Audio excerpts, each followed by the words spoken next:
going to talk about UFC 266 today. We've got Brandan Olivas, betting extraordinaire, and you have to actually win money from betting to be considered to be an extraordinaire. Right? Yeah, exactly. And then we have I extraordinarily lose a lot of money and make a lot of money. There you go. Exactly. And then we have Kamuela, the Akwan Kirk. He is one of the UFC's newest fighters on the roster. He won his fight, your debut, but you also broke every bone in your body before you made your way to the cage, so it doesn't really count. It's a wash.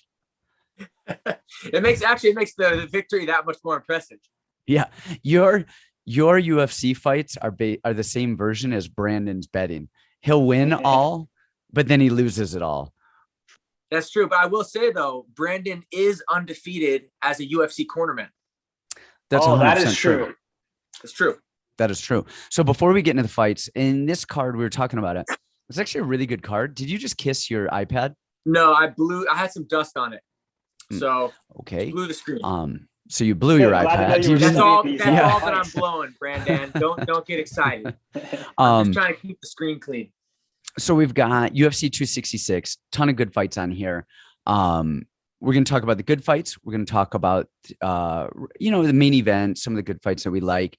The return of Nick Diaz, who we're talking about a little bit earlier, may look exactly the same as he did 7 years ago or 6 years ago when he fought last, and may not actually know that he's here for a fight. I think he thinks he's here for like a conference, not a conference, like a showing. He's doing a guest appearance for a weed dispensary and is going to fight while he's out here. And he probably won't even fight as hard as he would have had he gone to an actual weed dispensary. Oh yeah. We know that. But before we get into fights, I want to get into bets. The card, there's a lot of good fights on the card. All of the fights that I actually care about as a fan, I don't think are good fights to bet on, really. But there are some good fights on here to bet on, which we'll get into in a little bit. But first, I want to talk to Brandan because you have won and lost a lot of money over the last, what would you say, 6 months? I started in June, actually. You were the one who got me to actually look at this in a real way. I think you told me like one day, hey, if you were serious about this, you could actually do this. So I started in June. I went from about $1,200 is what I had left. I pulled out a bunch of money just for personal or whatever. I started with about $1,200, and in 3 months, I went up to $135,000. And then what did you go back down to? I think now I'm at about 10,000, but I also spent, 35,000 on just, again, personal things in that time. So okay, so you did pull some money out. Yeah. Okay. Yeah, Gabe and I, Kamuela, we got to see the ascent of all of this. And then we watched you fly too close to the sun. Saw you crashing down. So now, before we get into your slump a little bit, how do you what is your system? Like, tell people what your system is on how to make bets. And you don't bet every fight on a card. You choose certain fights to bet. Yeah, exactly. So, I mean, the cards you want to look for are the Bellators of the world, the LFAs, maybe some of the smaller promotions. Those are the easiest fights because a lot of times you get an A1 guy versus somebody who doesn't necessarily have business in there. So a lot of times I'll use the odds as a roadmap. Why is this guy minus 700 compared to this guy? And then what I really did at the start was I picked these huge favorites, 3, maybe 4 of them. And I just throw as much money as I have to my name at that bet. And 9 times out of 10, it's going to hit and you do really well. And then you can start getting into the smaller ones. So I put together a big parlay, people that are big favorites that I am convinced I've done all the research are going to win. And then I'll put 2 to 3 bets together that are smaller ones with much closer odds, much in the much same better. parlay.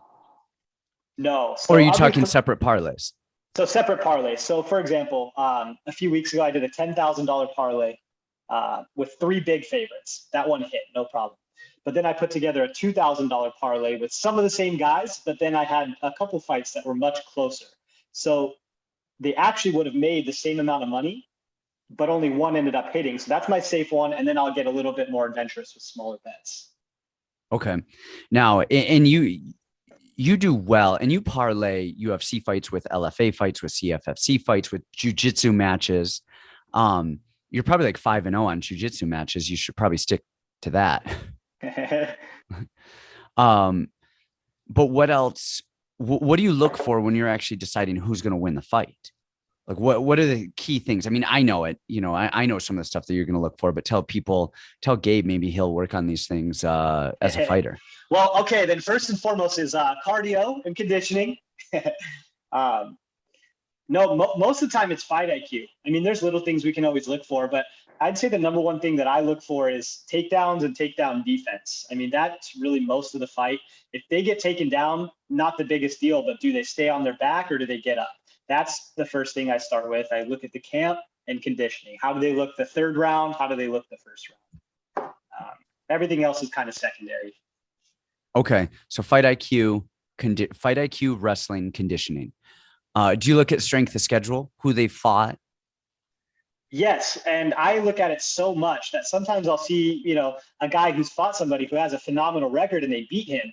But then I look at the person who has the phenomenal record and I see that they've only beaten guys with no fights. So I look at strength of schedule, but I look 3 or 4 layers down into strength of schedule. Okay. And what do you bet? Do you find yourself betting more fights that people know or deeper on the card bets that are kind of obscure fights, but that are better for the odds, or not better for the odds, but better for betting? I bet whatever fight I like the most. So what I've come to find out is main events are extremely hard to bet. In main events, everybody is so good and things happen all the time. That's impossible. So I look at what's their style, what's the gym that they train out of, what's their record, and I use the records and the odds as a roadmap. And I find out, hey, what is the best fight to bet on? I like the gym thing. That for me is always a big thing.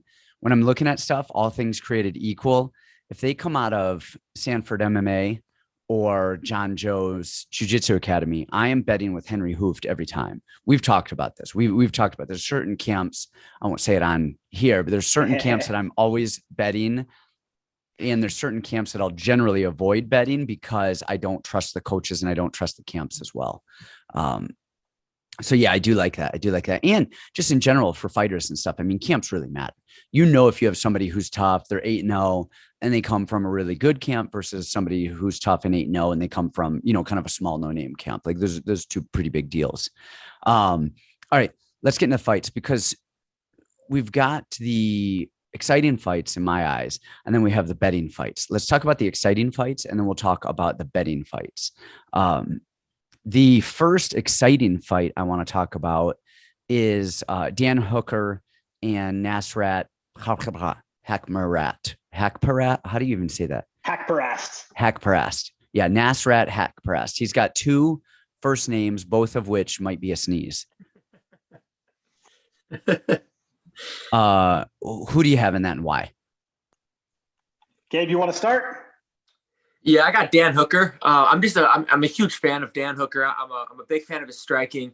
Yeah, I mean, he's coming off his last fight was a tough loss against Dustin Poirier, which was a war. No. Yeah, he got knocked out by Chandler. Oh, that's right. I forgot all about that. Yeah.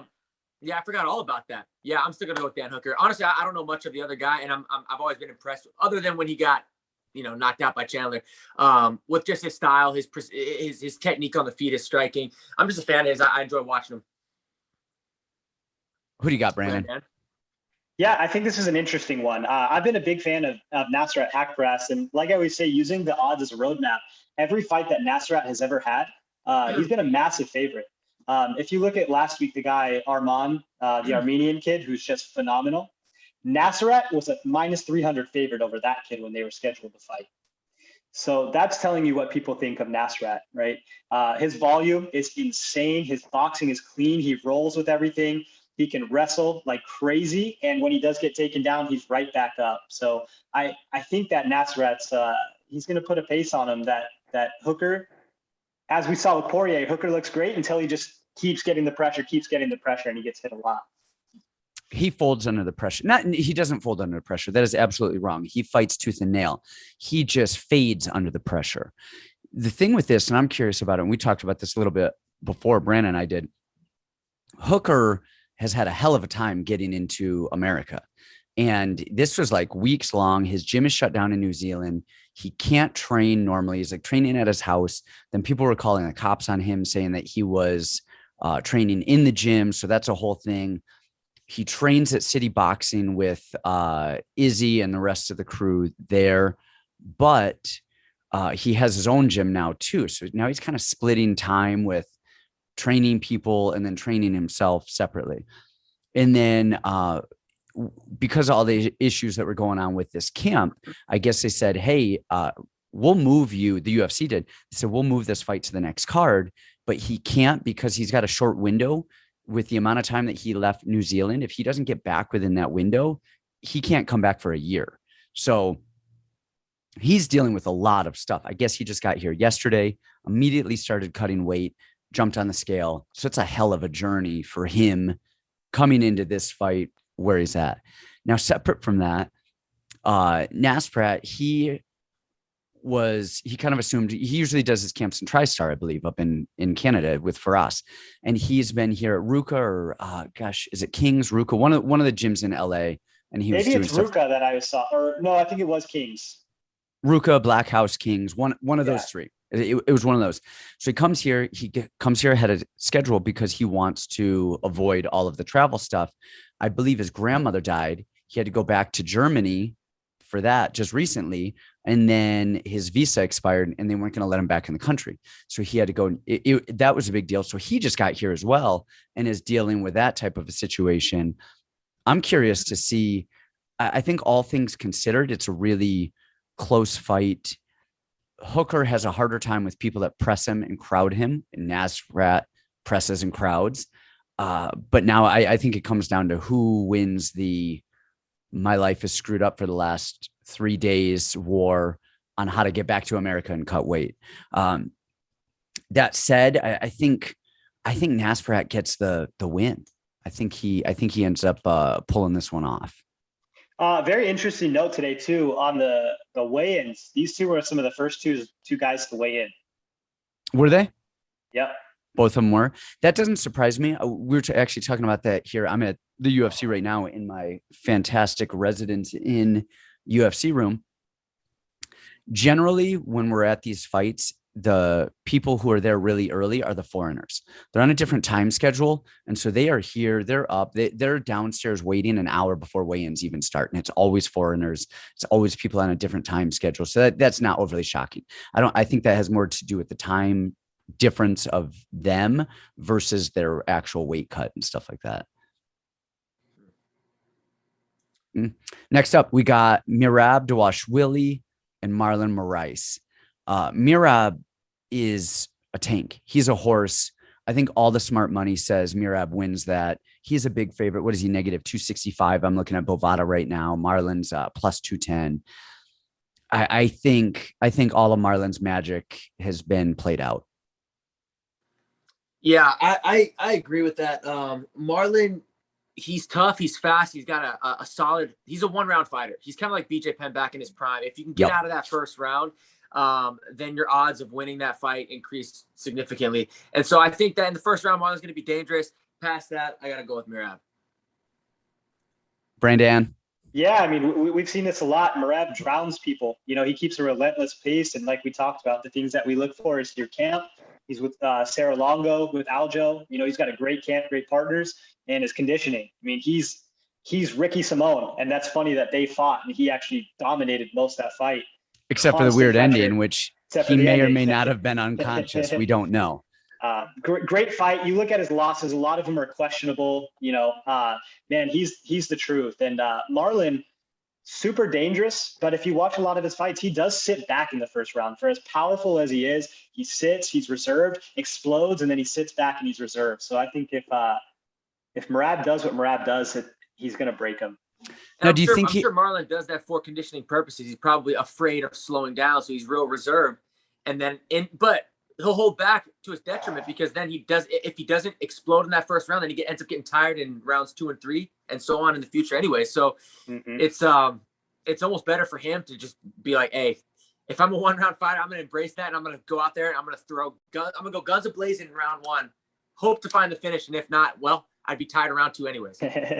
Well, interesting technical thing too. You know, his last fight, he got dropped with a jab by Rob Font, the 1-2 king. And everyone was making note of Mirab's last fight against Cody Stamann, how well his straight punches looked. He was just everything down the pipe, connecting with 1-2s all night, which is exactly what Marlon got knocked out with in the last fight. So, yeah.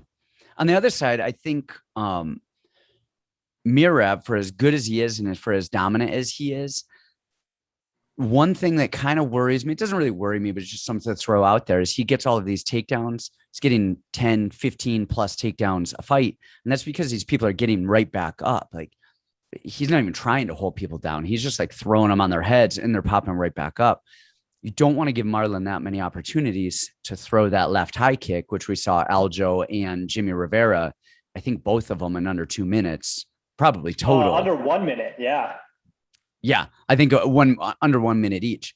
And I think Mirab's got to be careful with that. And he's got to press early, but be safe so he doesn't get, he doesn't wake up looking at the rafters when everything's said and done. Now, do you guys think the crowd plays into anything? This is in front of a full crowd. There's not been a crowd. I mean, there's only been, a couple of crowds in the last 2 years because of COVID. Do you think that messes with Marlon's cardio even more?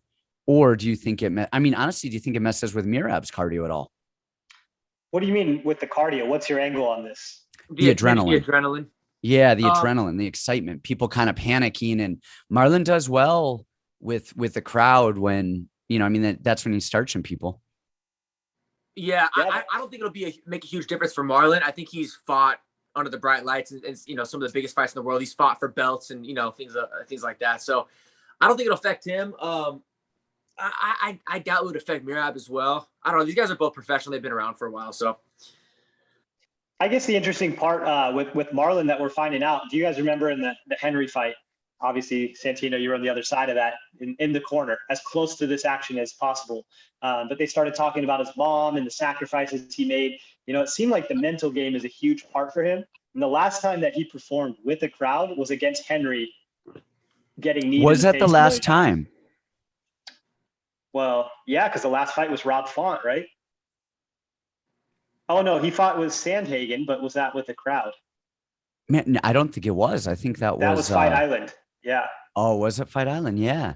Yeah, I think we had somebody on that. He fought against Aldo in Vegas. Never mind. Okay. But he definitely is an emotional fighter. And I think I think it works well with him in that first round. And then I think, like Kamuela said, once round 1 is over, man, you should start packing a suitcase. He's going home. Yeah, there's just a huge, like a drastic change when he comes off the stool. You know what I mean? For the first time, and he's a different guy. So again, I think that going with what you said about the head kicks and everything, I think that Mirab is gonna have to be careful for the first round. After that, I don't know if Marlon will have the strength, the energy to be able to whip those kicks up as quickly as he would be while fresh. Especially with the pressure of Mirab. So. I think Mirab. We all have everyone has Mirab here. It's my final answer, Regis. Mirab. Good, because he's in a couple of my parlays, and I think Mirab wins this. Now we have the real main event. To hell with our Volk and Ortega. We've got Nick fucking Diaz back in the cage. Now the question: you don't want to talk about Jessica Andrade? You're gonna skip that fight? What, you don't care? My audio is breaking up. I can't. I think there's something going on. All right, I'll keep going. All right, Nick Diaz coming back. Legend. I don't even care who wins. I don't even care if it's a good fight. What I'm curious about. Whoa, I'm getting phone calls over here. Does Nick Diaz look like a shell of a human, or does he actually put up a decent fight? That is what I am most curious about. It's been so long since we saw Diaz. His last win was back in 2011. So a decade ago, 10 years ago was his last one when he fought BJ Penn. He's fought 3 times since. I think his most recent fight was in 2016 or 2015, something like that, against Anderson. That's a long time, man, to be out of the game. Robbie's been active. He's been pretty active over the years. You know, I'm just very curious what kind of Diaz we're gonna see after all this time. Brandon, this is an interesting thing. I had somebody send me something. Did you guys watch the interviews with Nick Diaz, him talking? Yes, and I loved all of them. Like I could just watch the interviews for an hour straight. Oh, it's amazing. Classic Diaz. But interesting thing here. So somebody sent me something. If you look really closely at his hand looks super swollen. So there's a conspiracy going around that Nick's got a completely broken hand, and that's why he keeps rubbing it in the interview. You know, when he talked about the gym, you know, his business partner is kind of screwing him over. It really seems like he's coming back for a paycheck, and how often he keeps talking about, you know, getting his ass kicked. I think you can only talk that way so much before somebody finally does it. And at, you know, 38 years old, maybe it's about time. I don't know too much of his of Diaz's personal life, but I know that the Diaz brothers, they seem to always be doing something. They seem to always stay active, whether it's, you know, marathons, triathlons, things like that. So I'm sure he's going to be in shape. I just wonder what his timing is going to look like, you know, his power, his speed. I mean, he's a volume guy, so I can see him trying to wear on Robbie. He did knock him out the first time that they fought, but I don't know if he still has that same kind of power to do that again. Although Robbie's a little older now too. They're both different. They both evolved as fighters. There's so many question marks here. It's hard for me to choose a winner, but if I had to, I'd probably go with Lawler based off of activity. Yeah, I'm curious if Nick's even been training throughout this whole time. It looks like from the interviews, did you guys see the interview where he's talking about watching Nate fight? Yeah.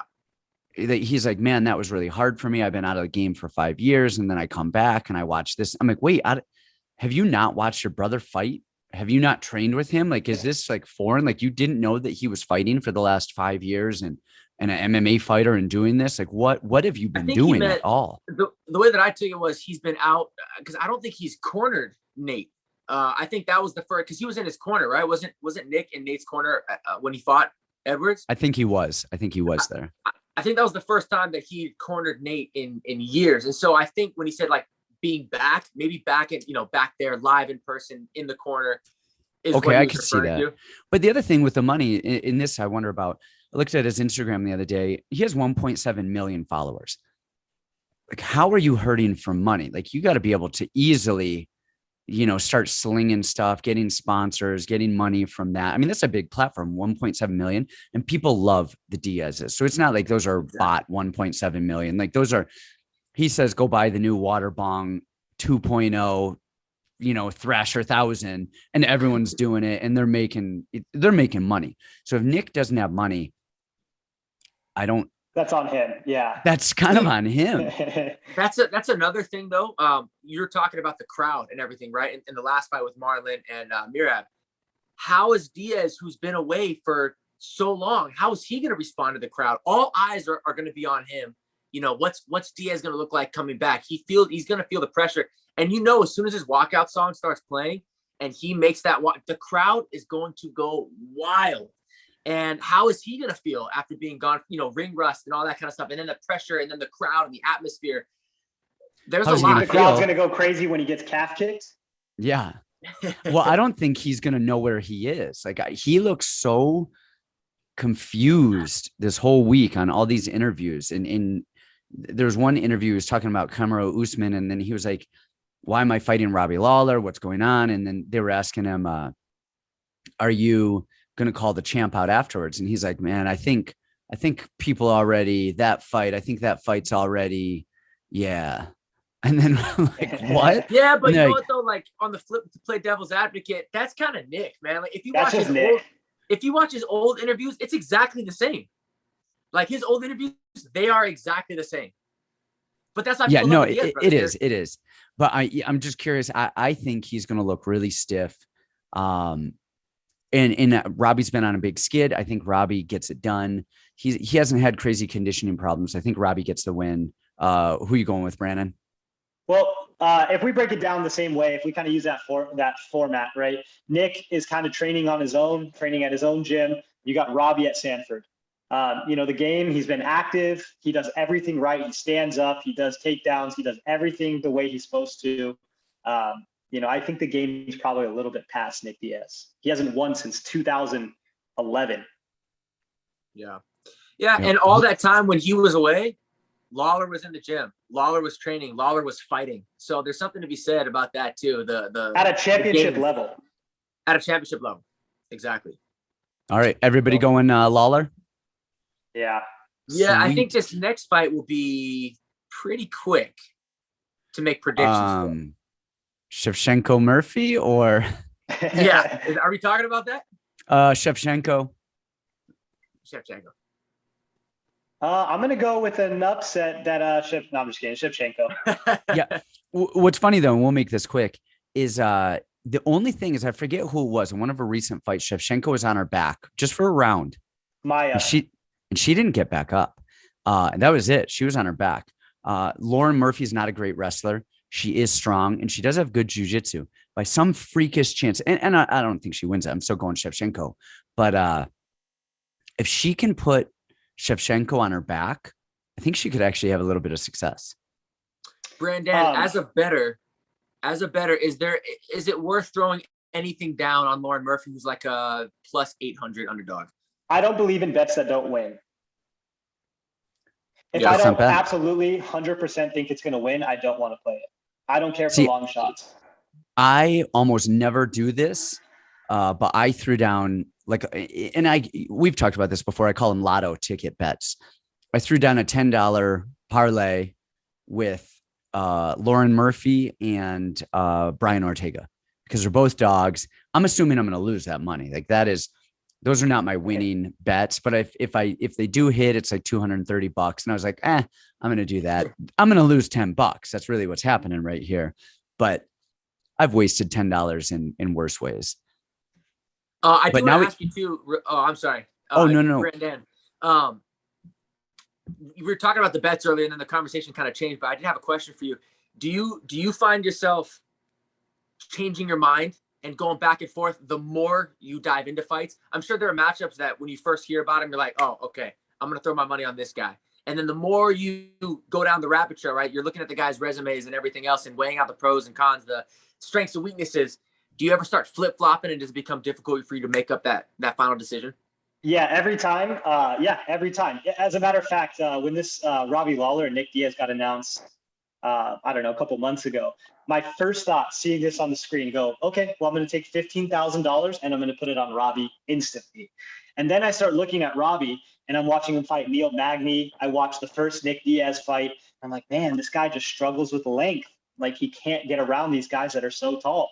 And so it put me back and forth all week. And so I don't think I'm going to even bet on a winner in that fight. So when you find yourself going back and forth, you just end up staying away? If I can't get a clear, concise what I know I want to do, there's always ways to make money on a fight. So if I don't find the winner, then I'll go around bet, over one round or doesn't finish. All right, makes sense. Okay. Prop bets are good. And I think the prop bet on this is over a round. I think it's over a round or maybe even over 2.5 rounds, something like that. You got to see because it's most likely going to go over 2.5 rounds.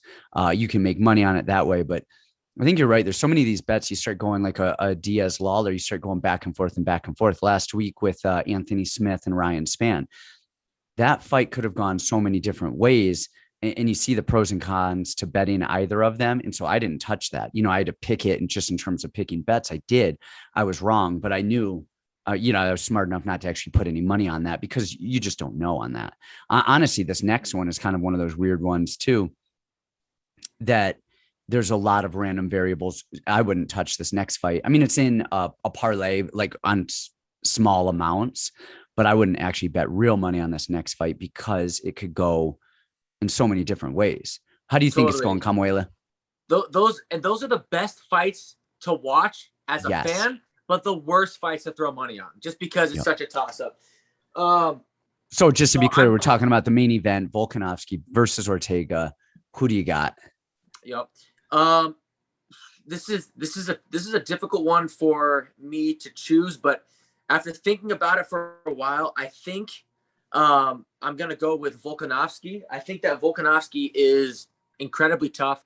I do think that Max beat him in their last fight, but I really do. Like, I really think that Max should be the champ right now. But if you look at Volk's streak, and you look at also the reason why this is actually why I even bring Max up in the conversation, not just because I do think that he won that last fight, but because look at what Max has done to all of his past opponents. Look what he just did to Calvin Kattar. Look at what he did to Ortega. Yeah. You know what I'm saying? Look at what Max has done to these guys, and look at how unscathed Volkanovsky came out of those two fights, right? With Max, regardless of who you think won that last fight. Volkanovsky, look at what he did to Chad Mendes. You know, okay, you can say, past his prime, whatever. Look at what he did to Aldo. Look at what he did to, to some of these other guys. He's a tank, man. He's running through these people. I think that Brian Ortega is as tough as they come. Looked great in his last fight. But I think I got to go with Volk. I think he's just a tank, man. I think he's very talented. Although he's had a lot of success, I find him to be a little underrated or something in the division, even though he's champ. What do you think about that, Brandon? I watched back last night, every single fight all the way till Chad Mendes. I watched every fight of Volkanovski's last night. When you look at what Jose Aldo is doing at 135 and how he demolished Pedro Munoz, who's a phenomenal striker, and then you watch what Volkanovski did to Aldo, who is the most technical, defensive, beautiful striker.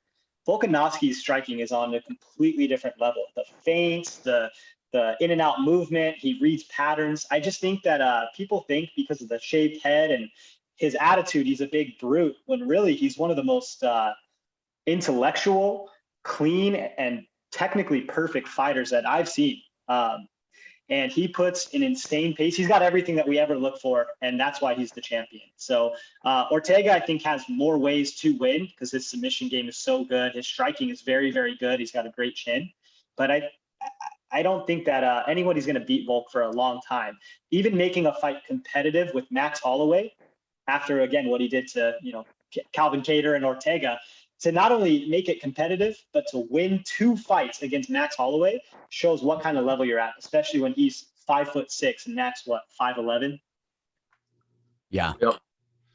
Yeah, I think the smart money is on Volkanovski. And what you said right there is people, I don't think give him enough credit for as smart of a fighter as he is. I think he's a really smart fighter. I think his fight IQ is as good as it gets, but he's also super well-rounded. He's a good boxer. He's got the calf kick.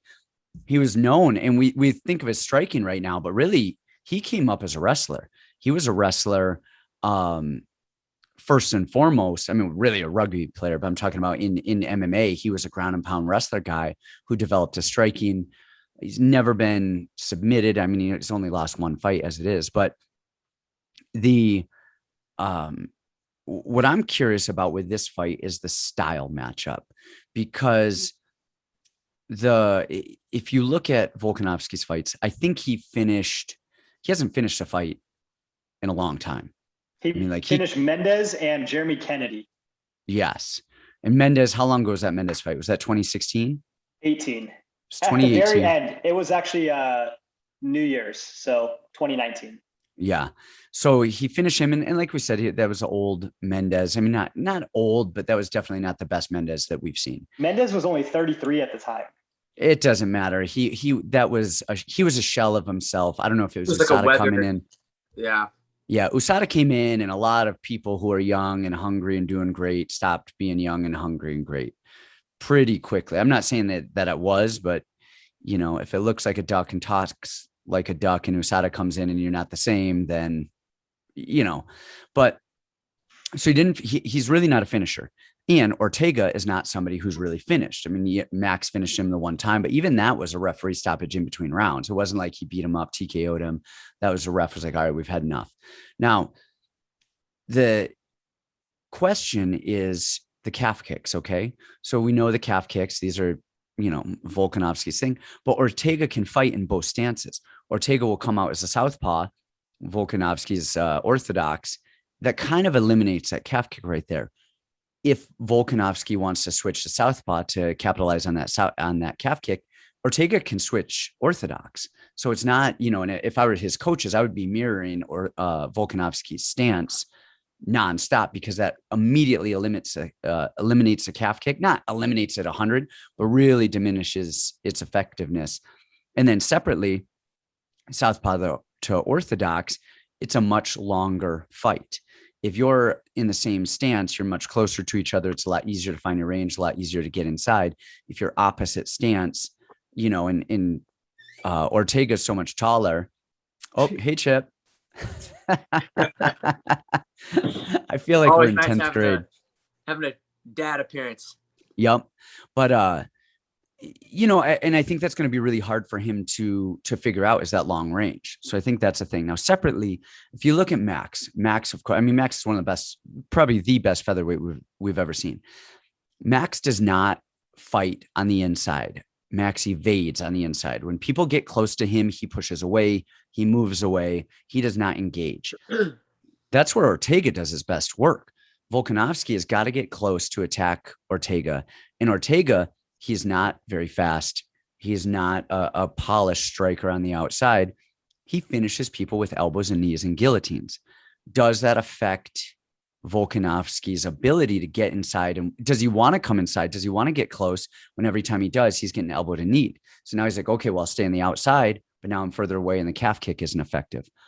Right. Does Volkanovski wrestle where we know that's a big strong point for him? Does he care about Ortega's guillotine? I don't think he will care about it. I think he's going to be more than fine, going into that fire. But what if Ortega throws something on? Even if he doesn't get it, now does that freak him out? Those are the questions that I have in this fight. And I'm curious to see, I think the technique goes to Volkanovski. I think the workload, that's actually my biggest worry with Ortega. There's two things: his technical striking on the outside. He's loose. He's kind of, I wouldn't say sloppy, but he's not polished. And then honestly, can he go through 5 rounds with a juggernaut? Ortega is not a muscular, strong, powerful human. He's very slick and he's tough. Can he handle the pressure? Volk's got to be the slickest bowling ball of all time. He's the smartest, cleanest, most beautiful bowling ball. Who do you got, Kamuela? Who's your pick? Yeah, so ultimately, and you make a lot of good points too. Stylistically, it is really interesting. But if I had to, obviously, I got to pick somebody. So I'm gonna go with Volk. Who do you got, Brandon? Volk. Now, with this next piece of information, I'm curious if either of you want to switch your answers, because you know that our own dear to our heart, Tracy Cortez, is dating Mr. Ortega, and she will kill both of you. I'd like to see her try to take me down once in her entire life. You're going to knock her out like you do every other camp? So anyway, okay, I am actually, against all smart things, going to go with Ortega by upset. And I think it comes Tracy's good side, coach. Come on. Hey, I don't want to get killed. I have a wife and family. I think it's an elbow or a knee that leads to a finish somewhere along the line. Now, we don't have too much more time. It could be an uppercut as well. It could also be an uppercut as well. He likes throwing those uppercuts inside, and he did that against Edgar. And didn't Volkanovski get dropped by an uppercut from Max? That's a good question. I don't remember. Do you remember, Brandon? He got rocked. I don't think he got dropped. He kind of just goes like, come on, bring it on. No, he got dropped twice in the second fight. Oh, that's right. That's right. And he's like, well, I don't know. What do I actually know? All right, let's go through the bets because we don't have too much more time. I want to go through the actual bets. Really, none of those fights we talked about, those are the interesting fights, those are the exciting fights. Those are not the fights to bet. Brandon, who are you betting on this card to make money? Okay. Money fights. Matt Semmelsberger, I think that's a lock. You got a guy coming off a 4-year layoff, 4-2-1, and they're doing Nick Diaz a favor. So Matt Semmelsberger, really solid guy. Actually, I have 2 upset picks that are pretty clean here. I actually think they will win, not because they're just upset. So Cody Brundage, college wrestler, Factory X. He's got clean striking. He's a good prospect. He was winning his Contender Series fight, got elbowed in the head. So I actually like him over Nick Diaz product, Nick Maximov. Very fascinating. My favorite of the night here. Uros Medic versus Jalen Turner. I think that's going to be maybe one of the best fights on the card. Uros is not a big favorite. I'm sorry. He's a pretty close money favorite to 10-5 Jalen Turner. I think upset potential for Turner. But my most solid bets, I got to look Semmelsberger, probably Tyler Santos. And then I like Mirab and Curtis Blades. That's my my few. Nice. I have most of those bets. I've got Semmelsberger, I've got Brundage, I've got Turner, and I've got Mirab. And then I also have Talia Santos on another one. Now, don't bet this. But then I do have my mind-boggling $10 parlay with Ortega and Murphy. That's a $10 parlay. It's a lotto ticket. You buy lotto tickets for dreams, not because you expect to win the lottery. But my other bets, I actually do have pretty much, I think all of the other fights. I didn't bet Blades just because I think I'm not opposed to that bet, but it worries me. Just he can get clipped. And at heavyweight, those guys are just everybody's one toss. I know, man. Even a big upset, big odds, big upsets. Heavyweights can, a heavyweight can knock out a truck if it hits it right. Yeah. Gabe, are you betting on this card? No, see, you don't like to bet on fights that won't win. I don't bet because I don't have the money to bet. So I'm just gonna no, I'm gonna stay away. It's I might throw a little bit of money down, but for me, when I throw money down, it's always for fun, and it's always usually to make a fight that I don't care about mean something, like exciting. That's exactly why I bet on your fight. On Amirikhani, bro. So yeah, I'm glad you lost that. But no, I'll probably stay away from this one. I do the same thing. I bet small amounts of money, $10, $20, $50. Every once in a while I'll bet, $100, $200, but I'm not betting Brandan money over there. That's insane. But what I've noticed is when I do bet to make a fight exciting, I always lose. It doesn't matter. Like anytime I'm like, I don't care about this fight that much. I don't really care what happens. I'm going to throw some money on it. Then I want whoever to win, and they always lose. So then I've stopped doing that because I've lost all of my money doing that. Yeah. I just like it's so up in the air. Like the last 3 times I've thrown money down, I've lost every single, and I would throw money down so confident in my pick. And then somehow, some way that pick would lose. And then I'm just mad for the rest of the night. I'm like, this isn't fun. Last question. Tell me about it. I've got any fights you guys are excited about that are coming up that you guys can't wait for? UFC or other? Anything.